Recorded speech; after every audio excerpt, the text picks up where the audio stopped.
Hey everyone, this is Mike Andes from landscapebusinesscourse.com, and today we are playing a game called Two Lies, One Truth, where I'm going to share 3 different topics and you have to decide which one's the truth and which 2 are lies. So the first one is, I had all my field workers quit on the same day.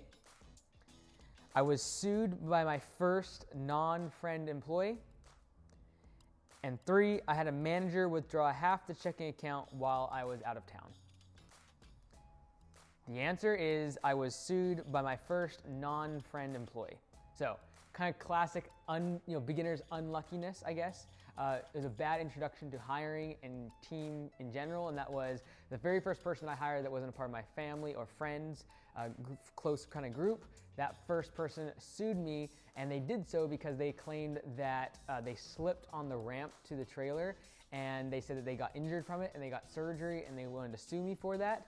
And then they also wanted to sue me because I fired them, and they were saying that I fired them because they got hurt, and that therefore I was liable for the surgery as well as for the fact that I wasn't doing things safely in my company, and that's why L&I got involved. And then the third thing they wanted to sue me for was the fact that I fired them because they were hurt. So anyways, next one is I accidentally applied Casteron instead of lime treatment to a lawn. I backed up a truck into a gazebo of a customer. And third, I sprayed Roundup on every plant on a homeowner's property. The true answer is the last one. I sprayed Roundup on someone's property. I was just starting out my lawn care business, and I was using a 5-gallon spray tank, and I was using it for spraying Roundup occasionally and spot spraying in beds and things. And then a customer asked like, "Oh, I have all these bugs in my tree. Can I get like a spray?" So oh, no problem. I went to the store, got a little like quart of fertilizer / grub control for trees, threw it in that same 5-gallon backpack, and literally had been used for Roundup and still had some at the bottom.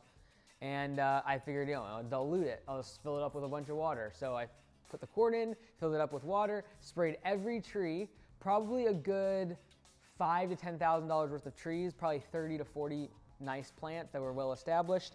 Sprayed every single one either died or got speckled. So I replaced the ones that died, and then I paid for an entire year for True Green to come and do a year-long of applications on the trees to try to revive them back to life. Little fun fact, we still have them as a customer today. All right, the next one is, I was caught in the PTO of a dump truck. Number 2, skid steer, the hydraulics on the skid steer failed and the bucket fell and nearly crushed my leg. Third one is I got a scar on my thigh from a chainsaw that went through a log and into my leg. The true answer on that is that I got caught in the PTO of a dump truck. I was underneath trying to turn on the PTO. I did turn it on my way out. My hoodie got caught into the PTO and it wrapped up inside. It wrapped up the hood and then started to try to suck me inside.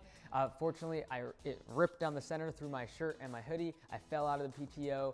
All I really got was lacerations. I got some scars underneath my armpit and everything. But overall, I was back to work after probably a week or 2. But very, very grateful. We went to the hospital. They thought maybe I had a concussion or broke my neck. Fortunately, I did not, but that's what happened. All right, next one. I went to the ER because I got sawdust in my eye. Number 2, Roundup splashed up in my face and I had to get an eye wash. Number 3 is I burnt my hand with oil while changing the oil on a mower and it was still hot. The true answer is I got a piece of sawdust in my eye and I had to go to the hospital. It's kind of embarrassing when it is something you could hardly see came out, but it got in behind my eye. And what's crazy is that job was my very first trimming job, and I charged like $300. This is way back, and it literally was probably a $3,000 job at least. And so I got to the job, got started, and realized I was way underbid and way understaffed. I was by myself. So I literally called in all my family. Literally, I had my dad driving, pick up loads of debris back and forth to the dump. I had my little sister out there pulling branches and raking up stuff. It was in the middle of winter. Everything was frozen solid, which is a good time to kind of trim bushes, but not a good time for me to be working, doing something. I had no idea what I was doing. And so basically I was using a chainsaw, trimmer, pole saw on a hedge, and a little tiny speck got inside my eye. It was brutal. Like the pain in it was it's the weirdest thing. Couldn't hardly drive, so I had my mom come pick me up and take me to the ER. Very embarrassing. All right, here's some reasons that we fired somebody. Number 1, climbed a 30-foot tree with a chainsaw and had no tie-off. Jumped into a skid steer on a snow route with no experience. Or 3, didn't tie off on a 4-story roof while cleaning out gutters. The answer is that someone jumped into a skid steer with no experience on a snow route on literally their second day.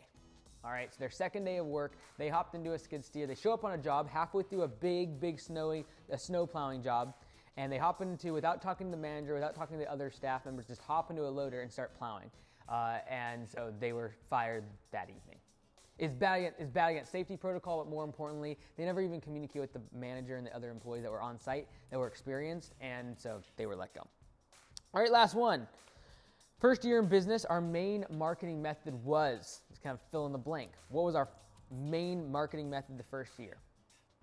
Number 1, radio ads. Number 2, door-to-door knocking. And number 3, cold calling out of a phone book. The true answer is number 3. We were literally going through the white pages in the phone book and the yellow pages and just cold calling people. What's cool about the phone book is you know their address. And so we'd be able to say, we're gonna be in your area and we were wondering if you'd like an estimate, therefore we knew their address. We could confirm it with them on the phone and set up that appointment. Nowadays, probably not gonna work. I almost guarantee you it's not gonna work. Most people would hang up on you. And a lot of people did even 8 years ago. But that's how we got started. And fun fact, the person who I sprayed Roundup on and is still a customer today came to us through cold calling out of a phone book. That has been 2 lies, 1 truth with Mike Andes. I'll see you on the next episode.